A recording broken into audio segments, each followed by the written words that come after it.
क्षितिज फाउंडेशनचे अध्यक्ष सन्माननीय मंगेश भाऊ पांगारे यांच्या वतीनं आमचे दिवंगत कैलासवासी तुकाराम खेंगले हे आमचे डबेवाले होते.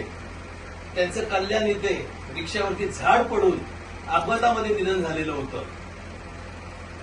त्या तुकाराम खेंगले यांच्या कुटुंबाला 51,000 रुपये रोख अशी मदत आमचे मंगेश भाऊ पांगारे यांनी केलेली आहे.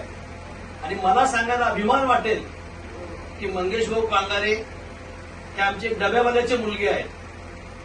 त्यांचे वडील दत्तात्रय पांगारे हे दादरला डबेवाले होते आणि डबेवाल्याच्या मुलानं हे दुःख जाणलेलं आहे की एक डबेवाला कमावता पुरुष जर मृत्युमुखी पडला त्याच्या कुटुंबावरती काय हालअपेष्टा भोगाव्या लागतात हे त्यांनी जाणलेलं आहे. आणि म्हणून मंगेश पांगारे यांच्या संस्थेच्या वतीनं ही 51,000ची मदत आम्ही तुकाराम खेंगले यांच्या पत्नीला करत आहोत. विशेषतः मंगेश पांगारे यांचं मुंबई डबेवाला असोसिएशनच्या वतीनं आम्ही शतशः आभारी आहोत.